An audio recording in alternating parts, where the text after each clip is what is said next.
Great. Well, with that rousing segue, thank you for that. We'll begin our evening. We thank you all for being here. I'm Karen Bentrup with Progressive Democrats of America, the Central New Mexico chapter. And we're so pleased to be joined by Judith Whitmer this evening. I'm going to offer you a couple tech checks and a few introductions before we move into the main part of our program. So let's do a couple tech things. You'll notice that we're using Spotlight. That spotlights the speakers in the center of the screen, so you don't have to worry about juggling to find who is speaking. We are also recording this evening. Our strong friends up in Santa Fe are actually having a retake meeting tonight, and a lot of those folks want to hear what Chair Whitmer has to say, so they're going to watch our recording, and other folks as well. This program this evening is sponsored by PDA and the Adelanta Progressive Caucus, right? So many of us are sort of joint members of each of these organizations and co-support our activities together. So let's just double check that you remember we have closed captioning available. So that very much helps us for those who need a little boost. If you bring your cursor generally to the bottom of your screen, you'll see the closed caption option, or it may be visible under the more. So you click those three little ellipses for more and you'll see closed captioning, and you can just enable that. And it does a pretty good job of keeping up. If somebody talks New York City speed, not so much. But if you talk a little slower, it'll grab most of your words. So that's really helpful. Also, if you have any questions for Chair Whitmer, please put them in the chat. Put the word question first, so the two folks who are going to be working on our questions will see that and they will collect that. And when we get to the Q&A portion, we will work on previously submitted questions as well as questions in the chat. So I think we have all of that. We are here until 7:30 Mountain Time. And this evening, we've also reinstituted our public sharing, our public announcement time. So about the last 10 minutes, if folks want to make public announcements, both our question moderators will be collecting you. You can put yourself in stack. If you write the word stack in the chat, and we'll remind you later, then you can get in the queue to make a public announcement, and you'll have 1 minute or less to tell us what's going on in something that you're working on. So this evening, I'm here with you just to do a little intro and to get us started. Jay Levine with Adelanta Progressive Caucus is going to take over, carry us through into Chair Judith Whitmer to bring us the body of our program this evening. Our two question moderators will be Deborah Marez-Baca and Jay Levine. We're so happy they can both do that for us. And then again, we'll have public comment. And we'll end with Jay and PDA's Lisa Franzen. So we've got a great program for you this evening, and we're so glad that you're here. I want to take a couple moments just to say thanks. Thanks to the people who work behind the scenes. In PDA, our media team is Larry, Scott, and Laura, and they bring you our emailed e-news, our action alerts, our website, our social media presence, and they do it all the time. So we deeply appreciate that. So we want to thank them for that. We also want to take a moment to acknowledge we are on unceded Tiwa territory here in this part of New Mexico, and that we recognize that all of us share in the responsibility, particularly for those of us who are settlers to this area, in bringing reparations and bringing more responsibility to this issue. So we know that. We also want to say Eid Mubarak. It is the end of the holy season of Ramadan for all of our Muslim friends and neighbors here. Deb, if you wouldn't mind dropping that link in the chat again. There is an action here in Albuquerque this coming Saturday in support of the Palestinians in Israel. So Deborah will drop that into the chat again, and if you want to participate, you can in that. So I think that's all the general announcements. One of the things PDA always really likes to do, and we'll do a special this evening, is to thank the people who are here in elected positions. And tonight we'll kind of hold that into our Democratic Party. So we're really pleased to have the chair of our Democratic Party here in New Mexico. Thank you, Jessica Velasquez. Thank you so much. So Jessica, yeah, there we go. We're so happy you are here. We want to thank as well Flora Lucero, who is the chair of Bernalillo County. So thank you so much, Flora, for being here and all of your leadership and work, particularly in what is a very active special election season right now. So I just want to say to everyone else, you can either use the electronic reaction and hold up a hand or something, or hold up your real hand. If you work in the Democratic Party in some way, precinct chair, ward chair, on a standing committee, you are actively working in the Democratic Party, raise up your hand or give something and take a look around, folks. You can scroll through the top of your screen, look at all the people who are here this evening who work actively in our democratic governance. I want to thank you all. This is so special that all of us are here to listen to the experience of Nevada and what Chair Whitmer brings to us. All right, I think that's all the welcomes and announcings. Jay, if you're ready, I'm ready to pass it off. Great. Thanks so much, Karen. Yes, hi, I'm Jay Levine. I am an at-large director for Adelante Progressive Caucus here in New Mexico. And to get us started, I just want to say I read an article about two or so months ago about something crazy that happened in Nevada that I had no idea was going on. There was this thing they were calling the NV Dems progressive slate. They were looking to take over the Nevada Democratic Party. And lo and behold, they did. And it was a really interesting article because it talks about how the Harry Reid machine, former Senator Harry Reid, kind of ran the party in Nevada. And when they lost control of the party, they took all, like so many people like to do, they picked up all the marbles and went home, which in this case, it meant they kind of cleaned out the bank account, gave it to, I think, the Democratic Senate campaign committee, and left the Nevada Democrats with next to nothing or maybe nothing. And I'm sure Chair Whitmer can tell us about that. It was a really cool article to read about it for a lot of reasons. One is because, you know, another centrist, old school Democrat who really needed to retire and need to get his people out of the way, they were finally pushed aside, which was really cool to see. It was also exciting to see a new generation taking over the Nevada Democratic Party.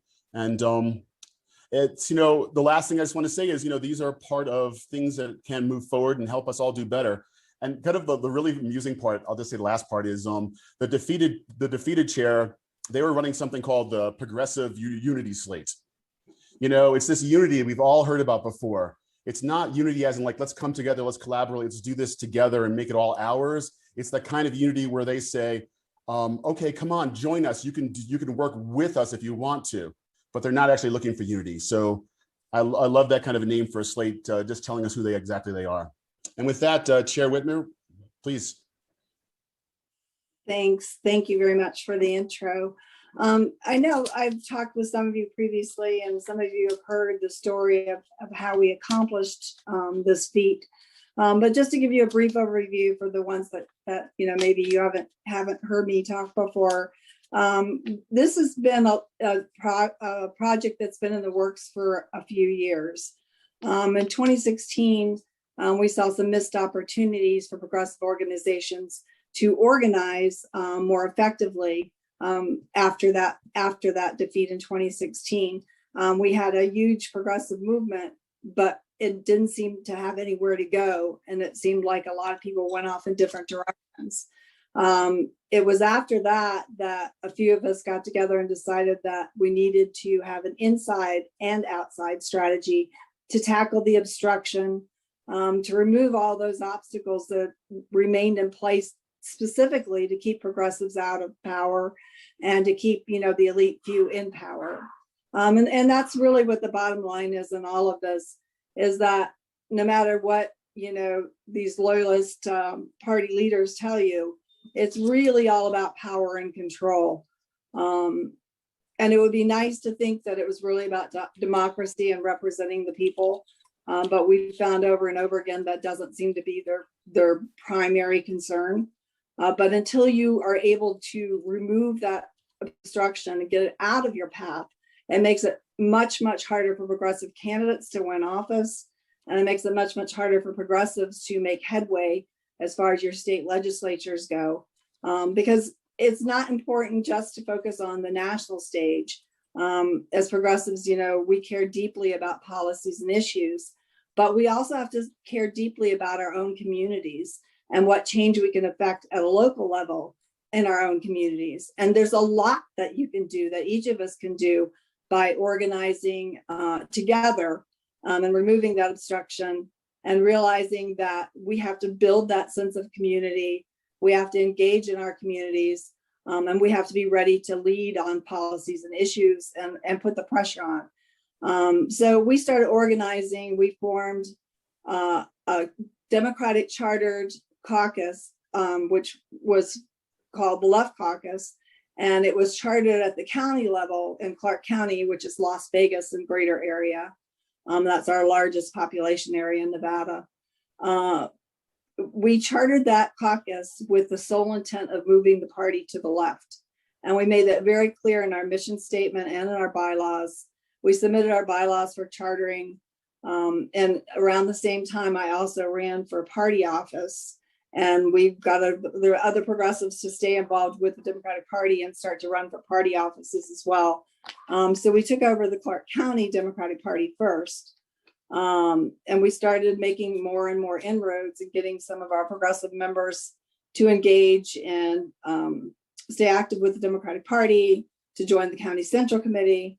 And then when 2020 came along for the Bernie campaign again, it was a movement that had already been swelling, and we finally had direction and organization.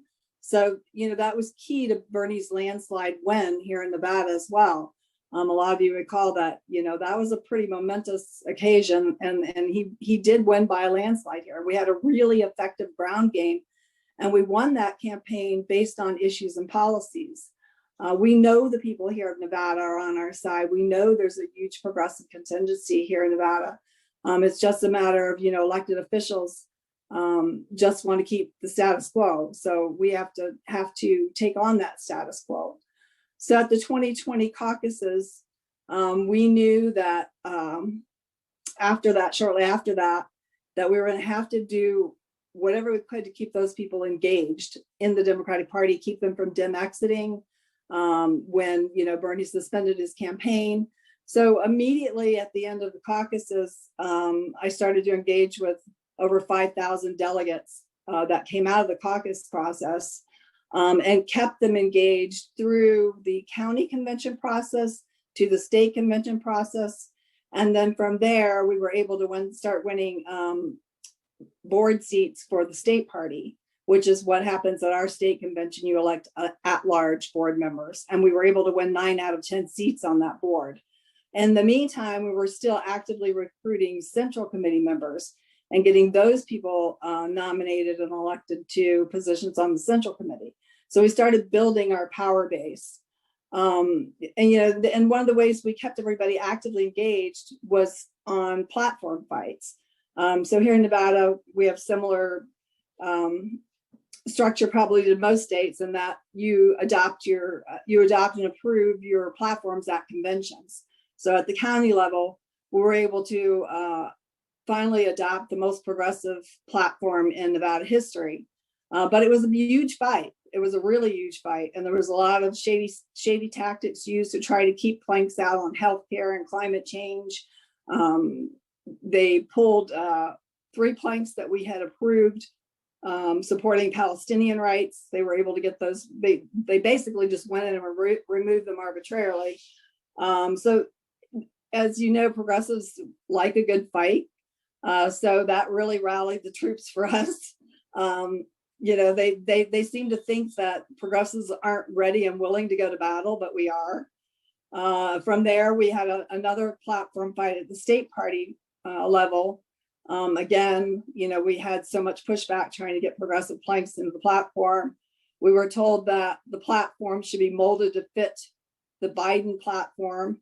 We fought that. It's my feeling and the feeling of progressives here in Nevada that it should be the other way around. Our candidates should be selected based on the fact that they support our Democratic Party platform that is adopted by the people here of Nevada. So, we fought hard on that front too. But by keeping all those delegates engaged through that caucus to convention process and fighting those platform battles, we were able to keep people in the process. And they started to see that by continuing those battles, by being engaged in those battles, by working together and organizing together as a power base, that we were actually winning those battles. So once you start to make those little movements and people realize that they can affect change, then change starts to happen. So we had work sessions on a regular basis. We had sessions regarding the platform. We had sessions regarding what does it take to get on the central committee? What does it take to win a party office? We had all kinds of info sessions and work sessions to keep people engaged and to make the process as easy and as understandable for them so they would stay engaged. And by doing that, we also reinforced our membership in Left Caucus because all of those people were funneled in through Left Caucus as a chartered Democratic club. And then we also ingrained in everyone that the real power would come from us working together, organizing together, and building consensus around what we should do as a vote, as a block. So when it came time to vote on any issue on the platform, on a candidacy or anything else regarding conventions, we had already had all these info sessions, and we had already made it clear to our membership and our progressive organizations that we had to vote as a block. That's where the real power was. So, and we did that in a democratic way by, I said, building consensus during these sessions and making it clear that, you know, we were supporting the right candidates and the right issues and policies as well, because it was a consensus, you know, a democratic process. So voting as a block and building that power is what led us to victory on March 6th. And it didn't come without a lot of campaign mudslinging. It got really nasty, which isn't usually the case in party elections. But once they saw that progressives were going to be able to take power, they pulled out all the stops against us to try to do everything they could to stop that. They even recruited a so-called fellow progressive who was a county commissioner, but was definitely a party guy, an establishment guy. Even though he publicly supported Bernie Sanders, he was still a party elitist. So they thought that would placate progressives. So they still don't understand yet our power and our organizing abilities, and the fact that we have that passion and that energy because we care deeply about these issues and policies more than we do about the power itself. So we were able to win all of our state party seats on March 6th. Our whole entire slate won, much, you know, to the anguish of the establishment. In fact, a couple of days before the election, they started to realize the writing was on the wall. They brought in a professional shredding company and shredded tons of boxes of documents that we still don't know to this date what they shredded, but you know, the timing was suspicious. They emptied the bank account. Our previous executive director handed over all of our voter assets, our voter file assets, to a super PAC for the governor and for the senator, basically trying to cut us off at the knees, make sure that we couldn't function, and basically threatening us by telling us that they were going to run a shadow party through that super PAC and therefore bypass us, because that's how much they disliked the fact that they were going to have to work with us, which is ironic when you heard, you know, that they call themselves the Progressive Unity Slate. You have to really laugh about how ironic that is, because I found over and over again, it really isn't about unity. They don't really want unity. What they want is for us to shut up and fall in line and be party loyalists. And that's not going to happen. We're not going away, and we're not going to give away our power. We're taking our power and we're using our power for the people and to return the party to democracy, to return the party to representing the needs of people. And that's what it's really about. I mean, we're in danger now of losing the midterms if we don't get our state legislators and our elected officials in Washington to understand that bold change has to happen. If you've got to give people a reason to vote. If you want them to turn out in midterms, they have to have a reason to vote. So we are fully committed to winning in 2022. We are fully committed to doing our jobs and to succeeding here in Nevada. But we're going to do it our way. We're not going to abandon our values or our principles. We're not taking corporate donations, which the party has done here before. With our grassroots fundraising, we raised back more than they took out. They took out $450,000. They emptied $450,000 out of our bank account. We raised $530,000 in our first month. So we will continue to succeed. We will continue to do our jobs well, and we will continue to represent the people of Nevada well, and we will continue to affect change here in Nevada. So that's just sort of a brief overview of what we were able to accomplish with the organizing power of progressives, with our grassroots organizing, our grassroots fundraising, and our passion and our energy and our dedication, our commitment to the ideals of democracy and to the fact that if change is going to happen, it's going to happen because of us. It's because we care deeply about these issues and about these policies, and we are going to affect that change. We have that power. It's time for us to start taking that power and realizing that we have that power and using that power to represent the people. Thank you.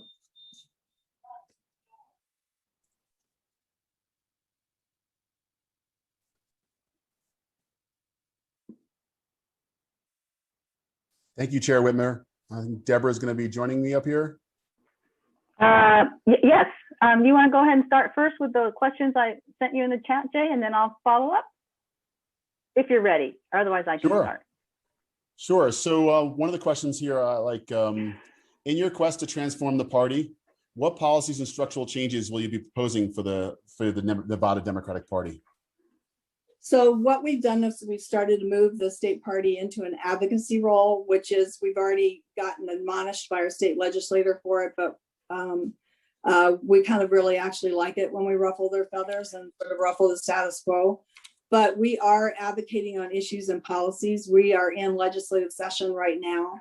Our legislator meets every other year for just a couple of months, unfortunately. They still don't realize that we've outgrown that kind of a system. But there have been some big bills on abolishing the death penalty, a public option bill. There's bills regarding racial justice, taxing the mines, supporting education, supporting working families and labor. So we have come out and put out bold statements regarding those pieces of legislation and advocating for them. Our state legislators aren't very happy about that, but it's just the way things are going to be from now on. In addition to that, we're doing a lot of community engagement, especially in our BIPOC communities, to make sure that we're representing all of our constituencies and that we're not leaving anyone behind. We're making sure that everyone has the opportunity to be involved and that everyone has a seat at the table when those decisions are made about allocating resources. It's our intent to run a really strong down ballot race, down ballot ticket in every race, not just to focus on the top of the ticket. So we're going to be supporting a lot of candidates in a lot of races, and we're not willing to concede all those down ballot races because coordinated campaigns always focus on the top of the ticket. So those are a few of the things that we're doing. We also are forming our own platform and policy committee to basically start co-sponsoring legislation with our legislators. We're also removing all the gag rules around endorsements during primaries. And like I said, we're not taking corporate donations.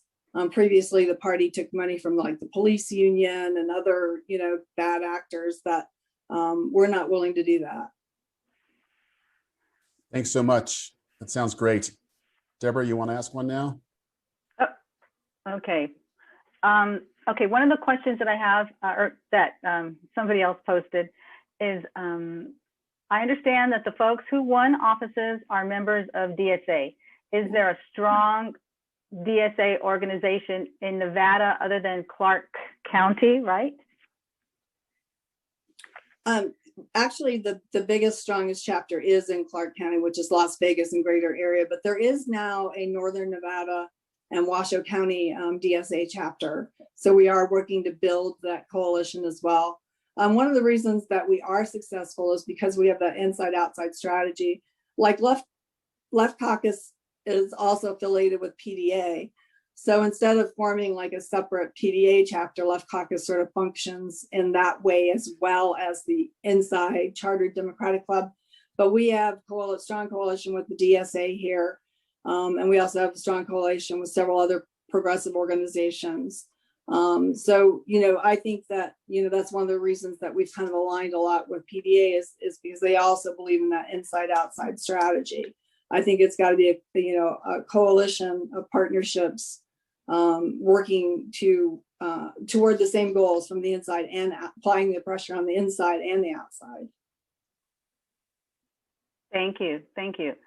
The next question I have is, how many people on your team are active in unions, since you're in Clark County and that is a lot of the hospitality industry is there? I'm imagining it's quite large, but I don't know. It is. Nevada is a very strong union state. We have a very strong alliance with our unions here in Nevada. So we have worked extensively. Now, some of them are more progressive than others, obviously. And we have found over and over again that membership is always progressive. It's leadership in the unions that is not always as progressive. But here, if you remember, the culinary union is very powerful here, which is your hospitality industry. They're very powerful here. But the leadership, the bosses were telling the members that they could not vote for Bernie. But guess what? They did anyhow. We got the messaging out. They were very much on Bernie's side, and he took the culinary vote here in Nevada, which was unheard of before, because usually, they bust their people in to certain to designated locations, specifically for culinary workers, specifically for strip workers.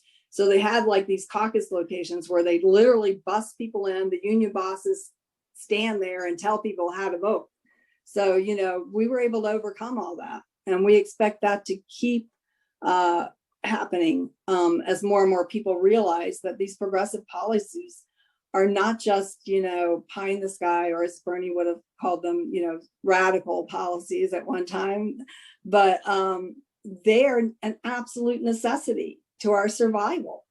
And people are starting to realize that more and more, and people are starting to realize that we deserve more than this. We deserve better, and we can have more. And we've got to exert that pressure.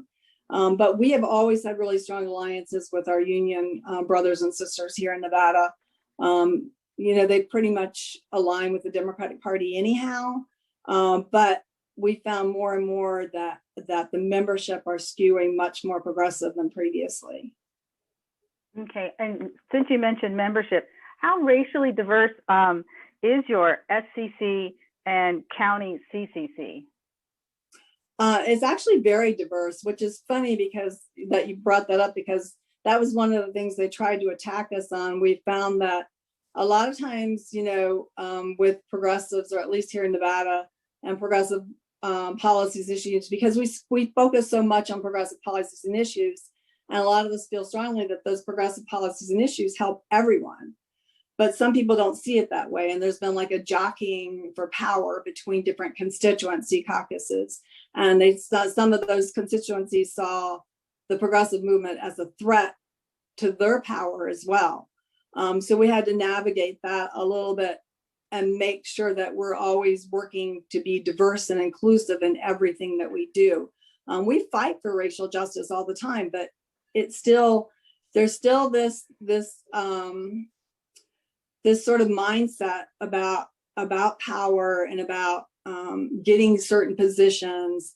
And some people are okay with tokenism, and some people, we feel like self-determination should be the order of the day. But again, there's all these different factions to navigate, and our goal is to be as diverse and inclusive, and always strive to do more and do better. And that's why we're heavily engaged in our BIPOC communities. We've been recruiting candidates, we've been recruiting board members, we've been recruiting staff from those communities as well. But we actually have a very diverse membership. Here in Nevada, our percentages are Latinx and AAPI, and the Black community but it's Latinx is the highest percentage, and then AAPI is the next highest percentage, and then the Black community. So we try to make sure that we have a really balanced representation on our state central committee, but there isn't any bylaws in place, or there isn't any question when people want to become an SEC member about your race or ethnicity. So there's no way for us to really know that, other than to keep engaging with everyone and keep encouraging everyone to be engaged and involved. The Democratic Party doesn't really have a box to check for that either. So that doesn't mean it shouldn't be. But what we did here to try to make sure that we were being more inclusive is to create more statewide constituency caucuses. So we just recently changed our bylaws to allow more statewide constituency caucuses to charter under the state party.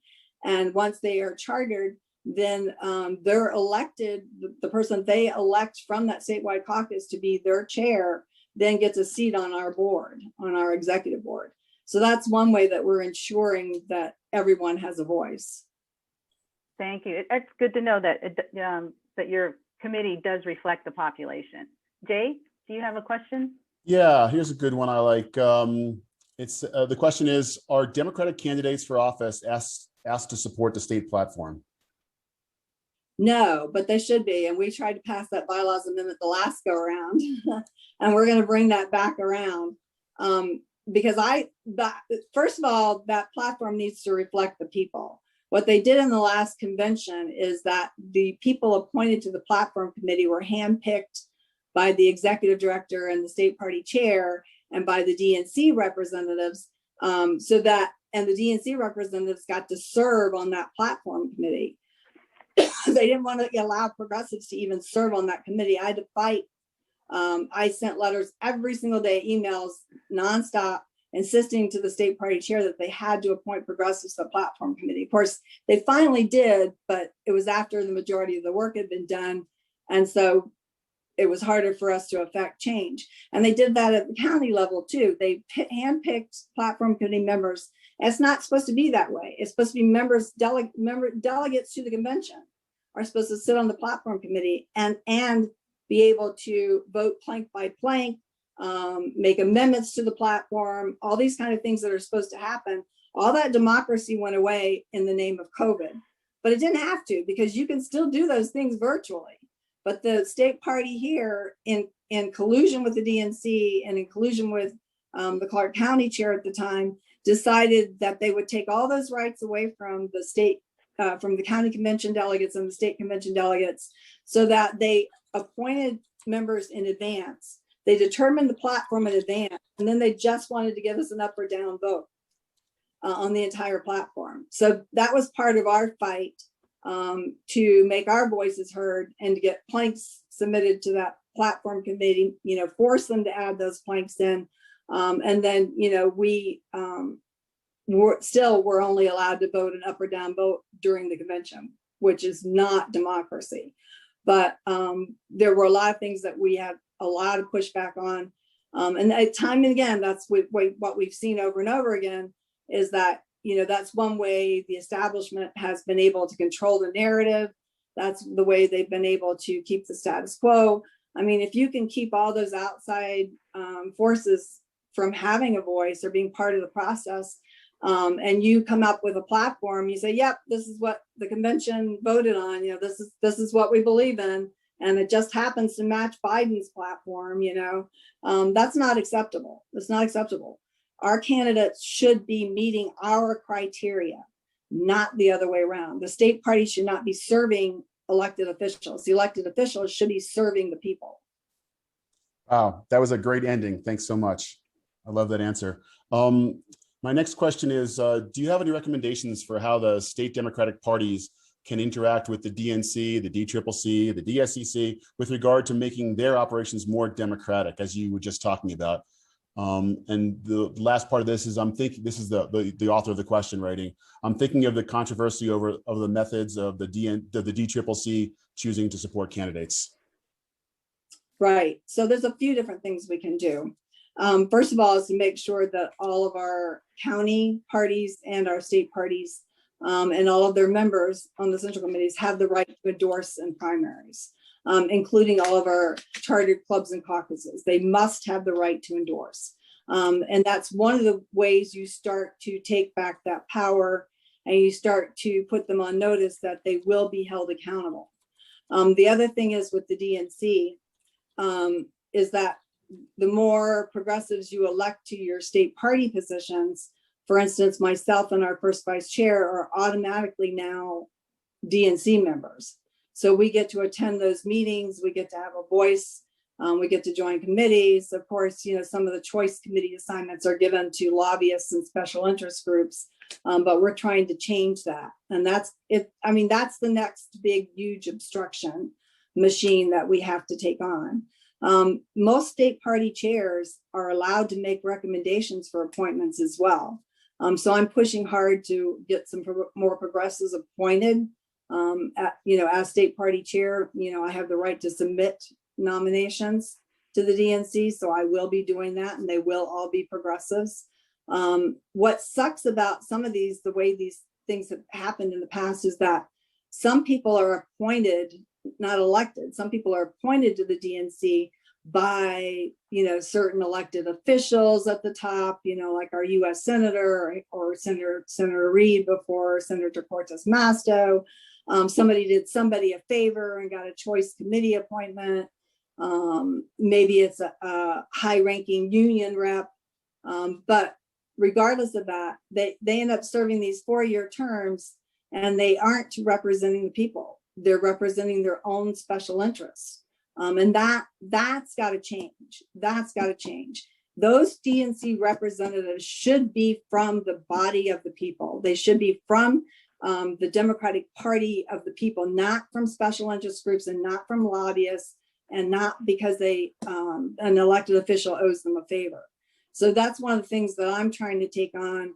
I'm actually trying to have a couple of our DNC reps. I'm trying to find a way to file a complaint against them and get them revoked, because they are undermining us at this point. They are working with a super PAC and working to undermine our efforts. I mean, it's just blatant. It's just blatant. The establishment people not only emptied out our bank accounts and then refused to work with us, they're trying to operate a shadow party. Now, they have not been recognized by the DNC. We are legitimately recognized as the state party of Nevada, but they're doing everything they can to undermine us in every way possible. And like I said, they basically stole our voter file. So they've had access to that as well. And those are things that certain members of our DNC and our e-board and our previous executive director, they assisted with that. They made it possible. They absolutely engaged in really shady practices. And that shouldn't be allowed. If we have that we have smoking gun evidence. So I've been trying to get the DNC to realize that, okay, at the very least, there should be some punitive action against these people. They shouldn't be allowed to continue as DNC representatives. So I'm being noisy about it. And of course, the DNC will say, oh yeah, they shouldn't have done that, but they don't really want to take a public stand or take any action against these people. And that's where I have a problem, because if there's no consequences for those bad actions, then they're not going to stop. So, there has to be consequences for people. And so one of the things we're doing is I've formed an advisory council. We're doing a full investigation. We have a state party attorney and a federal attorney. We're taking on the super PAC. We're going after them, and we're going after the bad actors. They will lose their membership in the state central committee. That's going to be the ultimate consequence that we can enact, at least at our level, is that we will hold those people accountable. Wow. totally seems fair and just. Like you There said. has to be justice. I mean, there just has to be justice. People, Right. We're fed up with the injustice of our system and the unfairness of our system. So Yep. if we don't take a stand, then those injustices don't go away. Right, right. I do have a question, kind of two parts. What was the most effective strategy that you used to neutralize the toxic reactions to the adjective socialist? And a question also is how would you define American democratic socialism? Yeah, that's one of those really thought-provoking questions that, you know, I could go on and on about for the next 2 hours. But the very first meeting I had after being elected was with the rural county chairs from Northern Nevada. And over again, I got all these questions about what's a democratic socialist? What do you mean by that? You know, is a socialist the same thing as a communist? You know, all kinds of questions that you wouldn't think that people would know better. I mean, you really would think that in this day and age, that at least in the Democratic Party, there wouldn't be so much of that negative propaganda still in existence. I mean, whether you're a centrist or a progressive or a leftist, you still should know the difference between socialism, democratic socialism, and communism. And, you know, we've been called communists by the Republican Party here in Nevada, but even by some members of the Democratic Party that are like, you know, I had someone reach out from the senator's office and the governor's office saying, please don't use the word socialist in anything that you say or do or any statement you put out. And I'm just not willing to guarantee that, you know, it's like, but what I did do was I took the time to answer all those questions, explain what I believed in and the policies and issues I believed in and why I subscribed to those principles. And I also made sure that they understood how personal it was for me, because I've been a struggling single parent. I lost a husband to ALS and a horrible healthcare system. I've been without healthcare. You know, I know what it's like to suffer.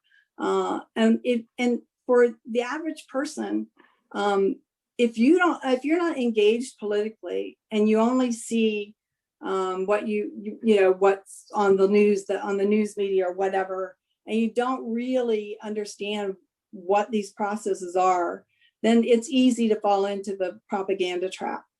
So it's up to us to educate people more. And the more we talk about the issues and policies, and the more people are starting to realize that this whole fight is about making things better for everyone. This whole fight is about justice and fairness and equality. You know, we've got to tackle these huge issues.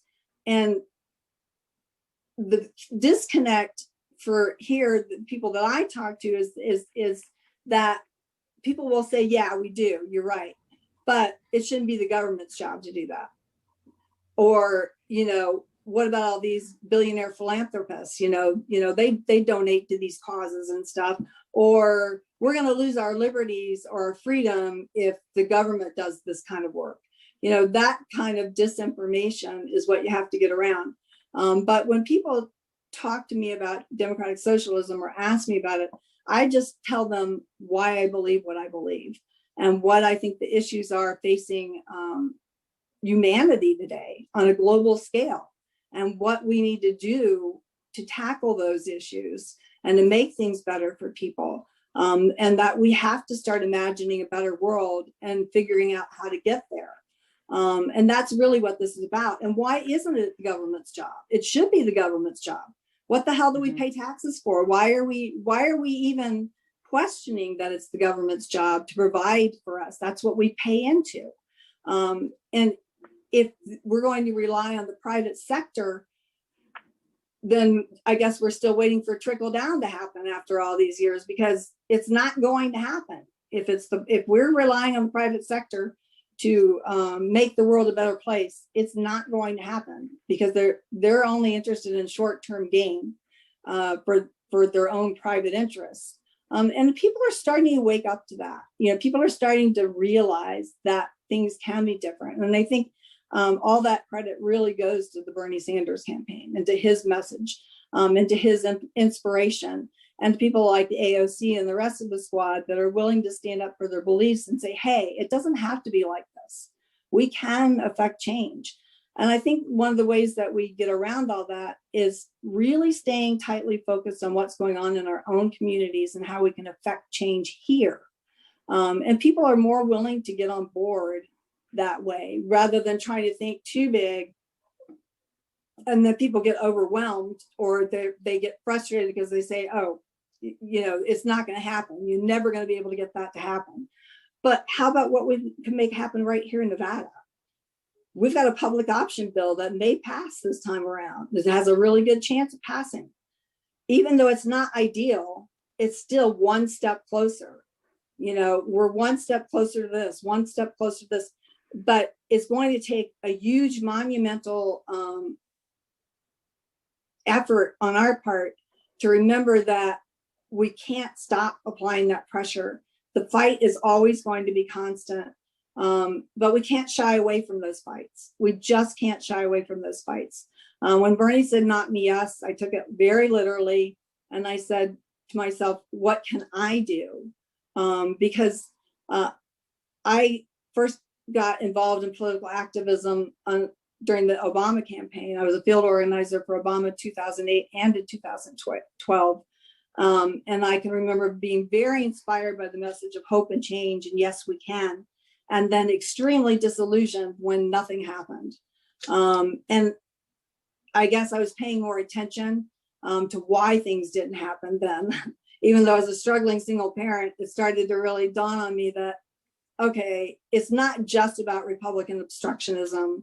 There's a lot of other factors, and the fact, especially the fact that those in power don't want things to change and the rich keep getting richer.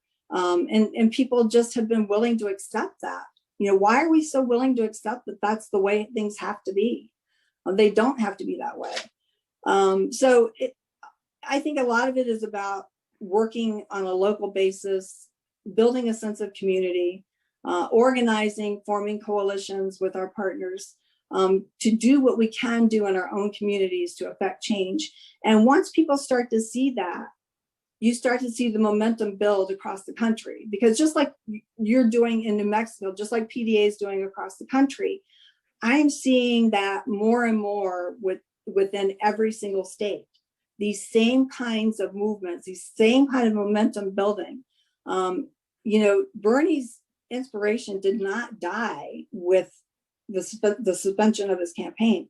His message is still there, clear and loud, and he still inspires people every single day. And there are now new rising leaders that have taken up that mantle and are spreading that message as well.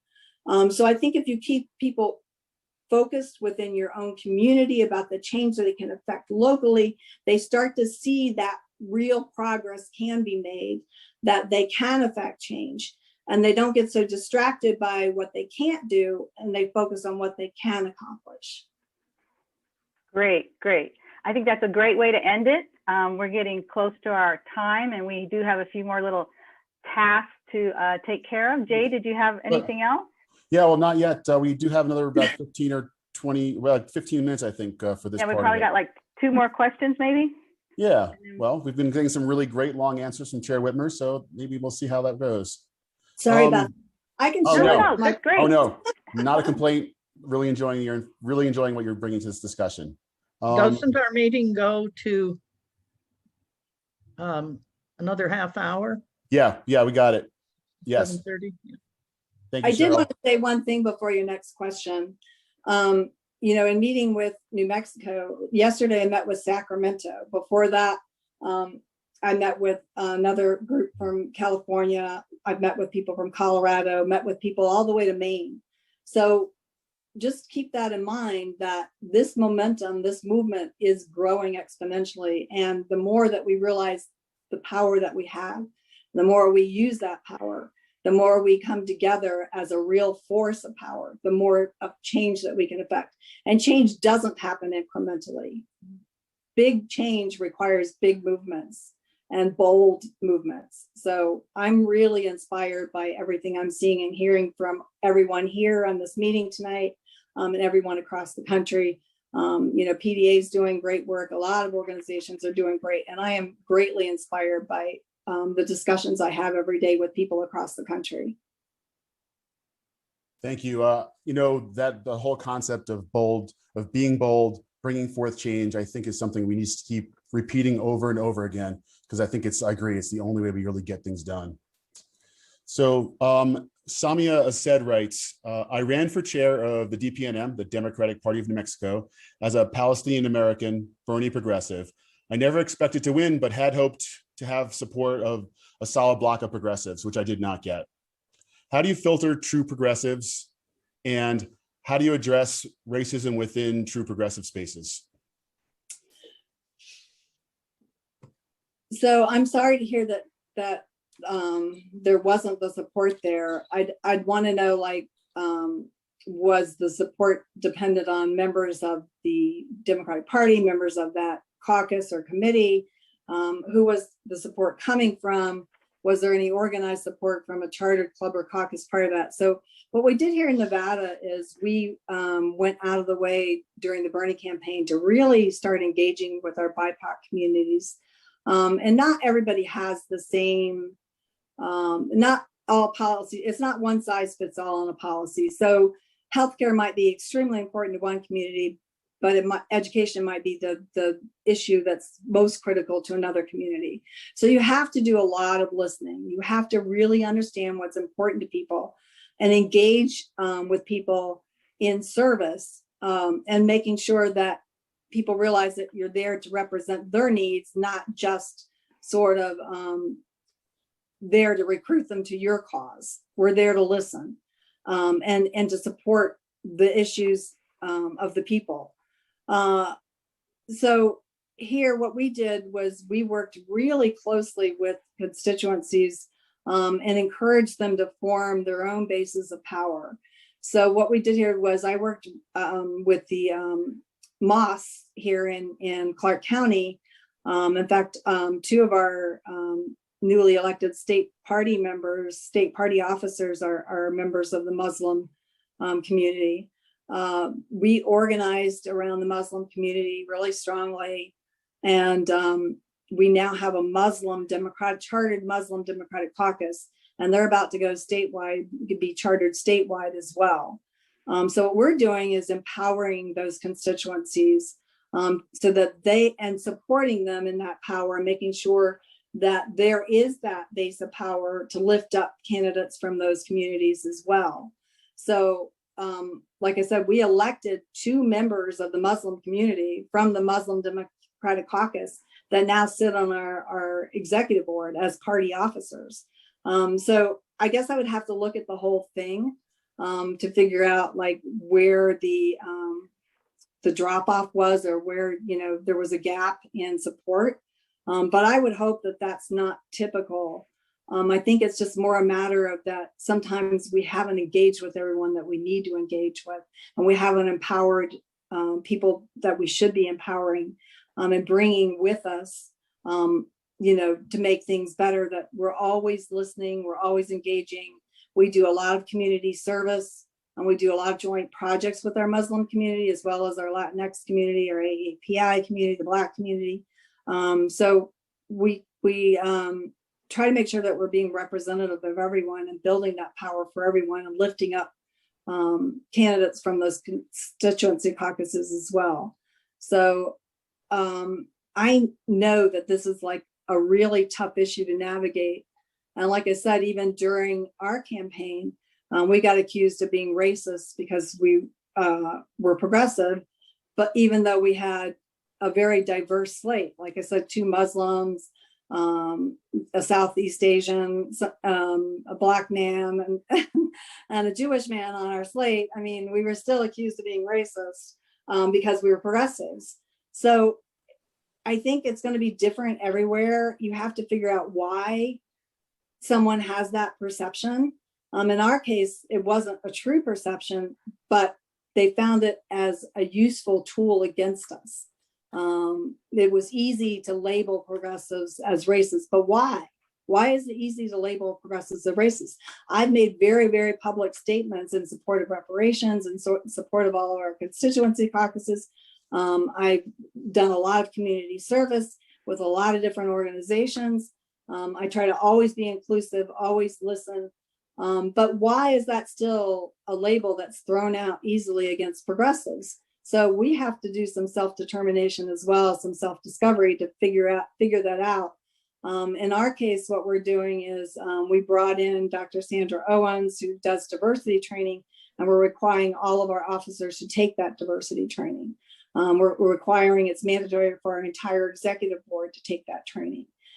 So there's got to be some reason why that has been an effective argument against progressives. So we have to sort of do some self-discovery, self-examination to figure that out for each of us as to what we can do better and how we can do better and strive to do better.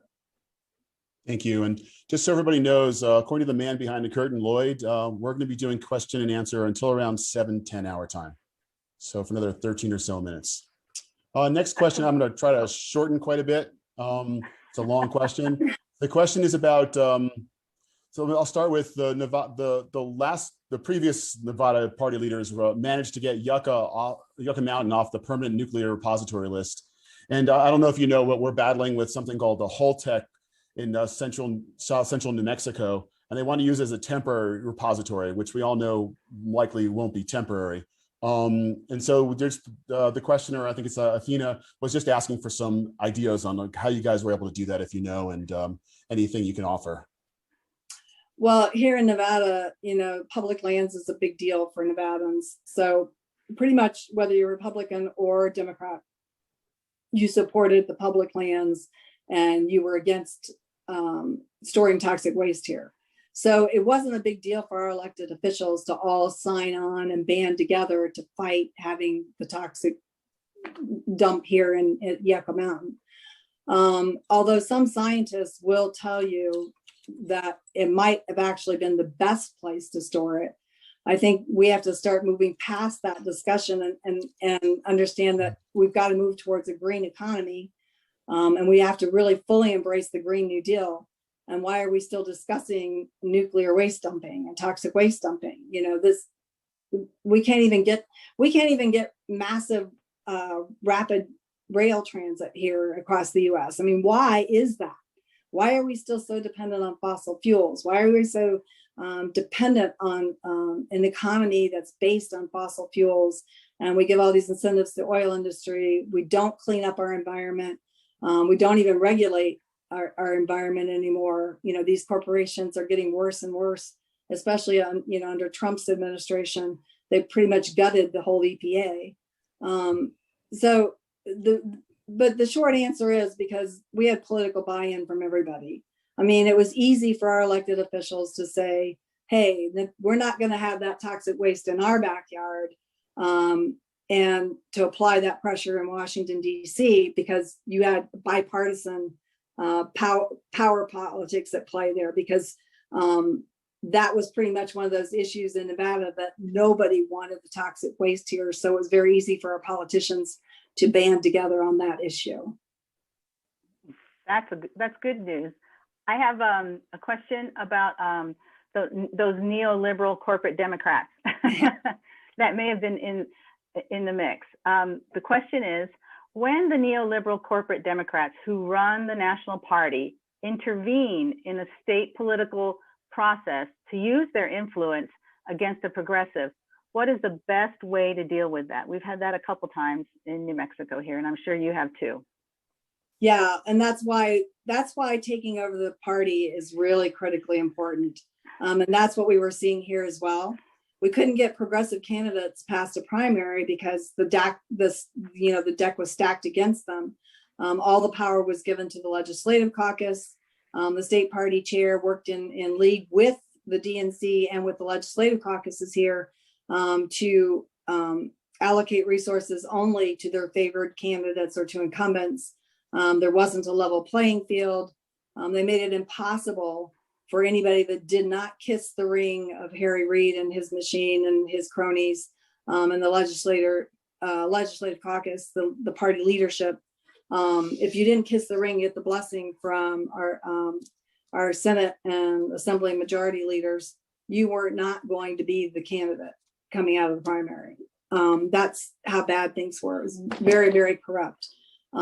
Once you have control of the party, you also control the state party's assets, including van access, the voter file, who gets it, who doesn't get it.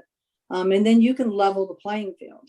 And that's one of the reasons they did not want progressives to have that kind of power. They knew we would control the assets, we would control the money, we would control the resources, and that we were going to open doors for people rather than close doors for people.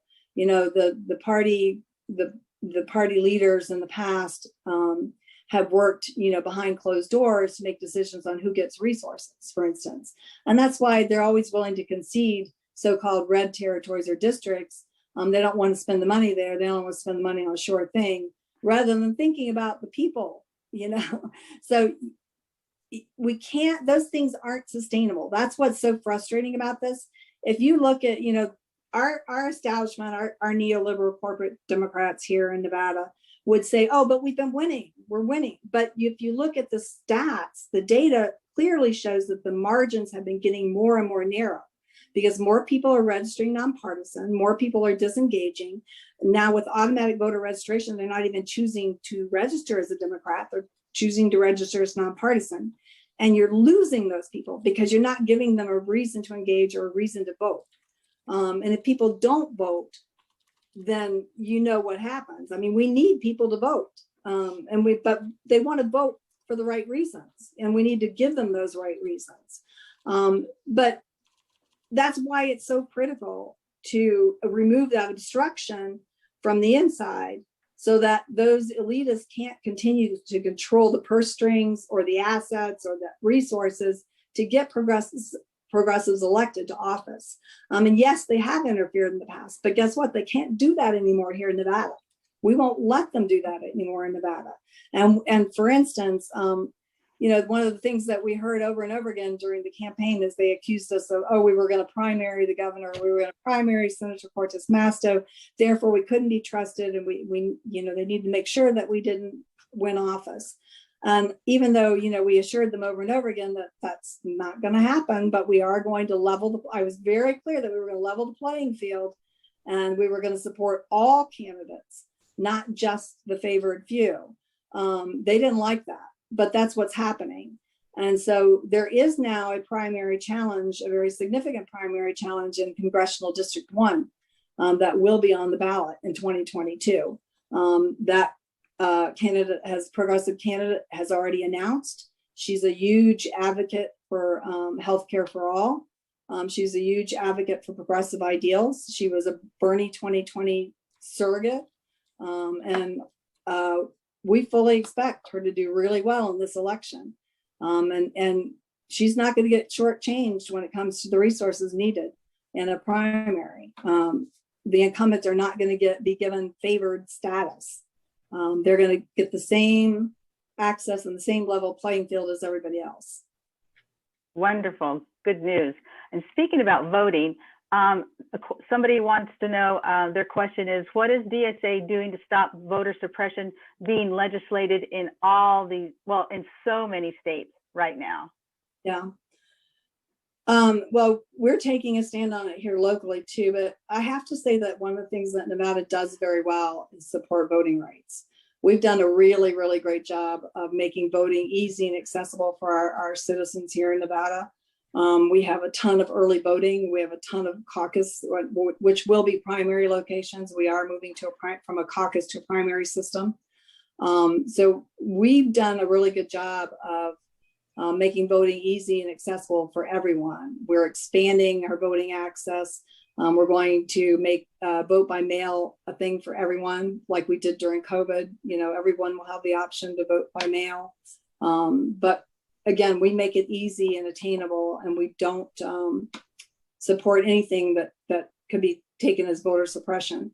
But that doesn't mean we don't have to be on guard against it here. And that doesn't mean we shouldn't pay attention to it going on across the country. So one of the things we've been looking at is how we can support these other states that are having these battles as progressives. we should be doing everything we can to support those voting rights in every state. We saw the tremendous work of progressives in Georgia to elect 2 senators. Nobody thought that could be done. But again, there goes grassroots organizing for you, because Stacey Abrams, even though I don't consider her a real leftist, she worked her ass off and had a crew that worked her, and they didn't even do all of that work within the Democratic Party. A lot of that work was done in coalition with outside partnerships and stuff. So it shows you what can be done by organizing together and building that movement, building that power. And I think that there's a lot of things that Congress should be doing to fight back against that.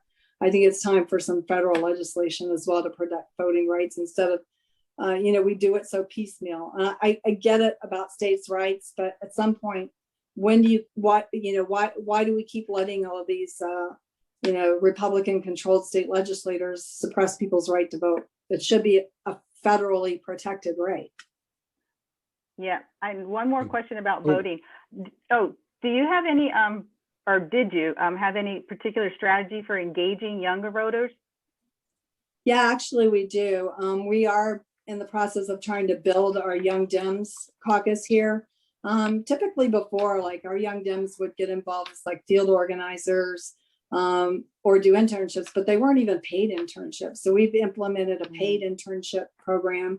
We are also implementing a youth advisory council just to meet with the officers of the executive board on a regular basis to advise us on issues that, the students and our youth population care about, how we can advocate together on those issues, to give them a voice, make sure that they're being heard as well. Because the more you give them opportunities to engage, the more they will engage.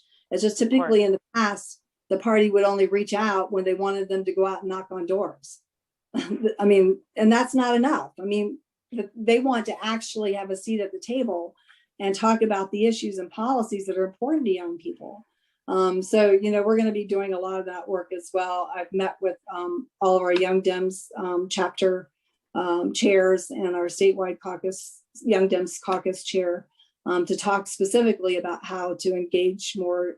And we saw that in this 2020 election here in Nevada, and I think across the country, where more young people did turn out to vote. And more people in general are becoming more politically engaged and more knowledgeable. And of course, a lot of that has to do with social media, with digital outreach, and the fact that people are now seeking out alternative sources for media and information too, instead of just relying on cable or network.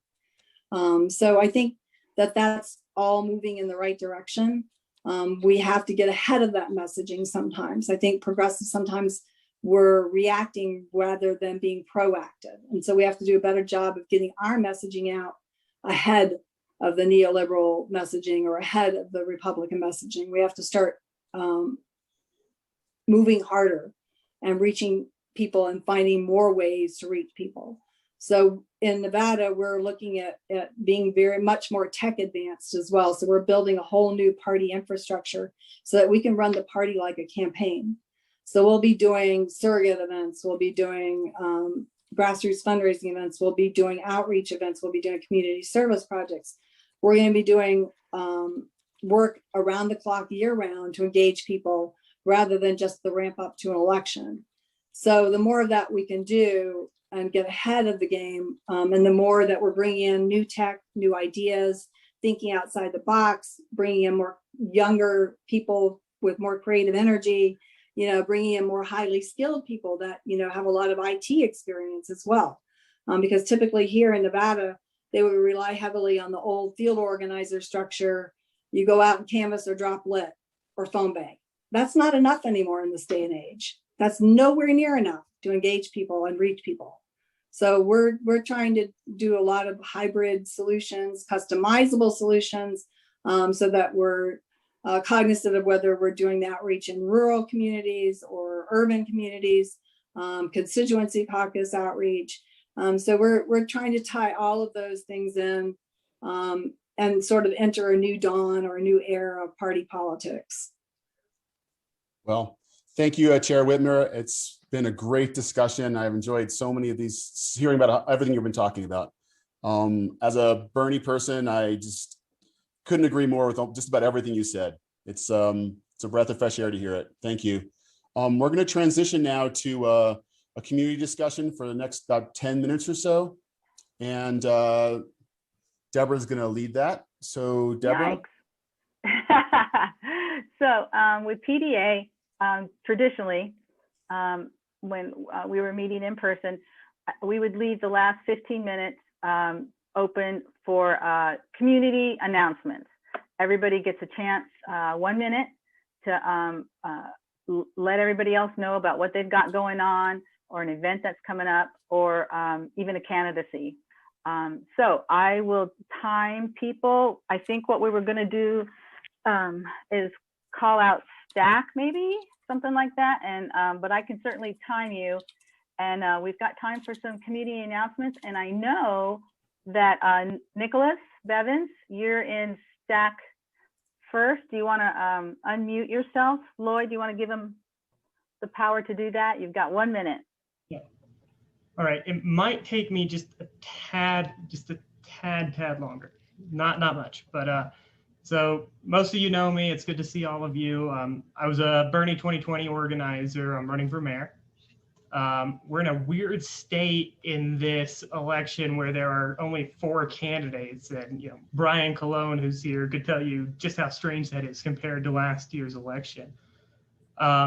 What we've been doing right now is trying to collect signatures to get on the ballot, and we were very heartened to see that the city clerk was allowing us to collect signatures online.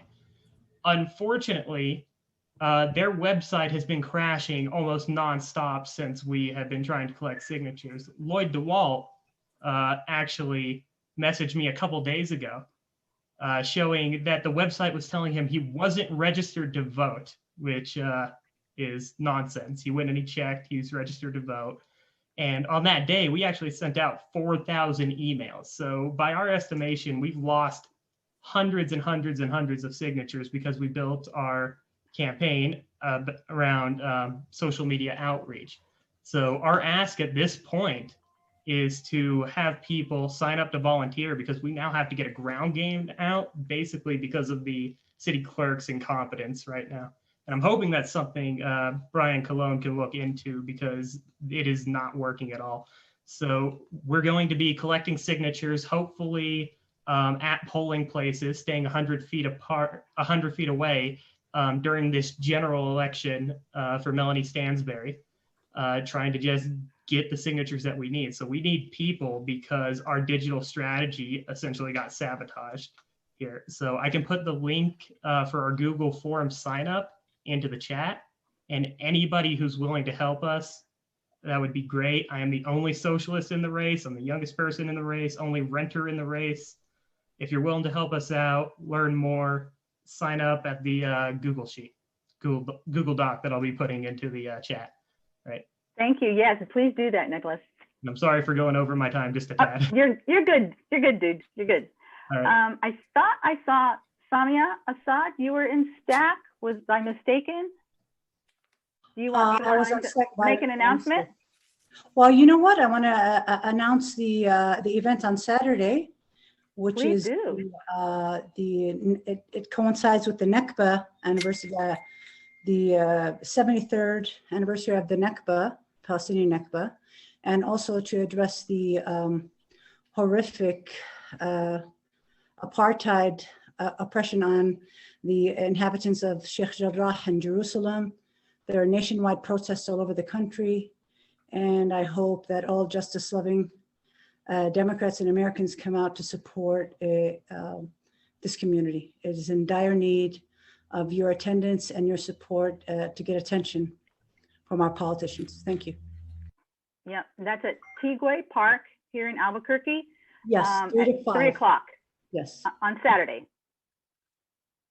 It's a 3 to 5. We will have a Right. caravan meeting. The starting point would be at San Mateo and Central. Car caravan march just before we get to Tigway Park. And you will have a rally and speakers there as well. And if there's any organization that would like to co-sponsor, please let me know. Thank you so much, Samia. Let's see. do we have any other announcements?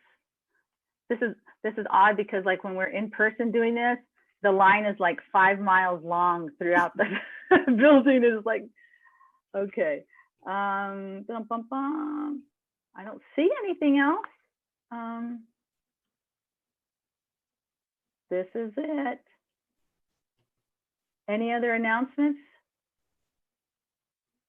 If there's no announcements, I think we can transition to Cheryl Harris and Jay Levine doing the wrap up for Adelante Caucus, and then Lisa Franzen for the closing and wrap up for PDACNM.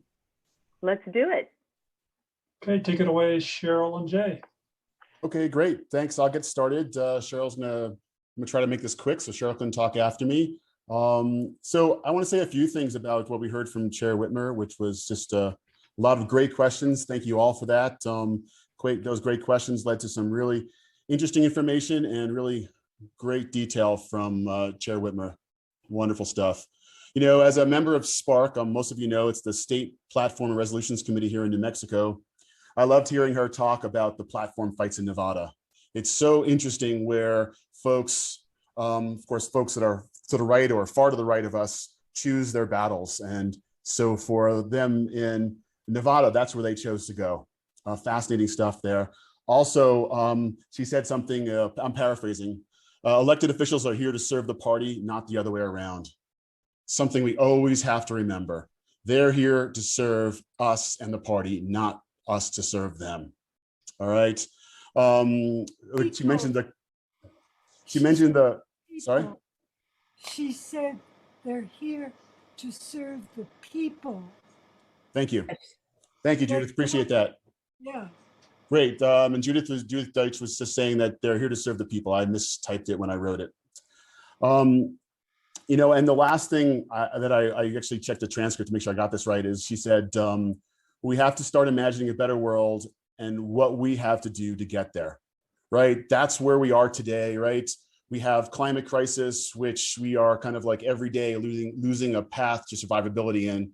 We have to act. We have to act quickly, and we have to actually act like Greta Thunberg likes to say, like the house is on fire, because it literally is. And if it's not on fire today, like it is in Lincoln County, it will be in California next week or next month. And it's a big deal. And we all have a part to play. Let's just remember that. And I like to say also about climate crisis is we all have to be looking at where can we make adjustments to the way we do things? Where can we make compromises? Because compromises are the only way we're going to solve climate crisis. We have to compromise on things. And I want to say one other thing that folks didn't hear Bernie say the other day. He was in Kentucky. So Bernie went to Kentucky to talk about changes to the party, you know, and Bernie says he's basically says, I'm going to totally paraphrase this. He was just down there saying, we have to be a party of the working class. Democrats must be a party of the working class. We cannot be relying on college educated folks to vote for us. So let's all do that. We must be a part of the working class. And I think that's a great place to go. And with that, I'd like to have Cheryl give her summation. And thanks, Cheryl. Thank you, Jay.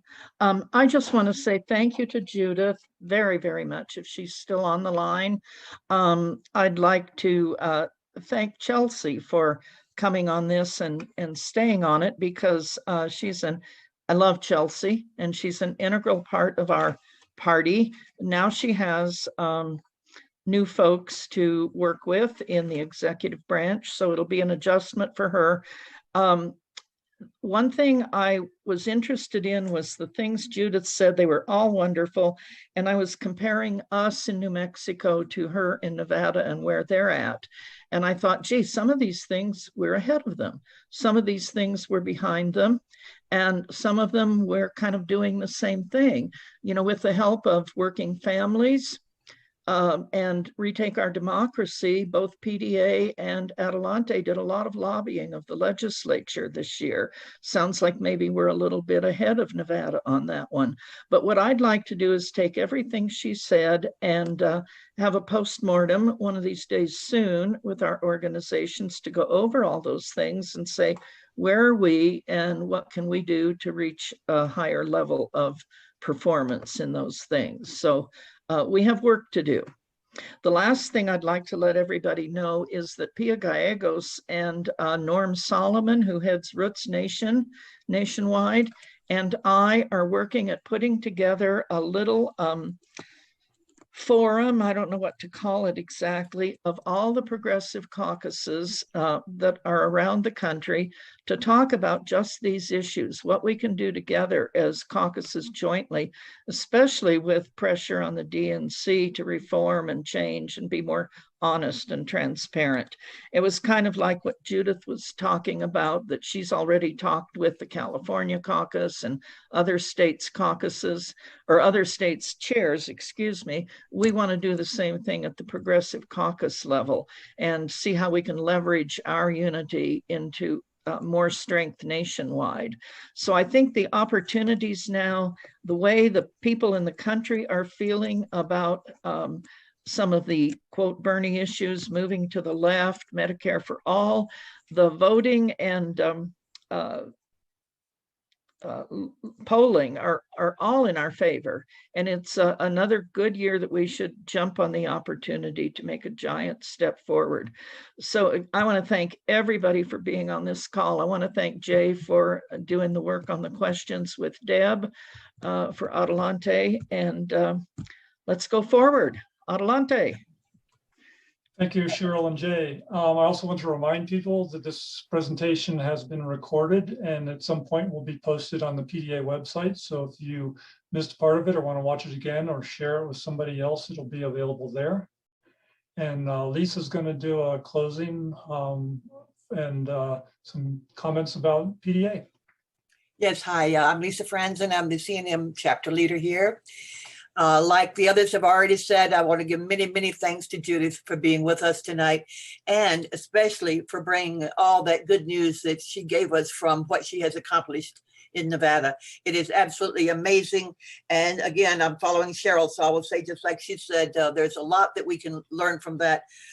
Much that we have already begun doing and much that we can add to. So let's make sure that when we leave this meeting, we keep our thoughts involved with the issues that we can use from this wonderful evening of learning. I'll also add that it's so very good to have everybody who's been on this call with us. It's extraordinarily helpful to know that each group has the support of other groups and individuals and the friendships that we make from that. So, well, thank you all for that. And make sure that you sign up and join PDACNM. There is information online for that. And something very, very special has been acknowledged here with us with PDA, our own group. One more invite, that's to sign up for our monthly website. Recently, this was acknowledged as the best in all of PDA. And we have our kudos go to Scott Lake for that, our own guy right here. It's an excellent opportunity to learn so much and to be involved with so much. And again, it was recognized throughout PDA National that we've got the best one going here. So again, as we sign off, thanks everybody for this evening, for this wonderful time together, and for making sure that we hold on to what we're going to be able to do when we leave, knowing that this information is critical. It has happened in Nevada and it can happen here. It's in the process of happening here across the country. So hang in there, PDA folks, hang in there, Adelante folks up in Santa Fe, our Working Families Party. We are a good group of people. We've developed beautiful friendships from this group and we need to continue to work together very, very hard. Thanks so much for this evening.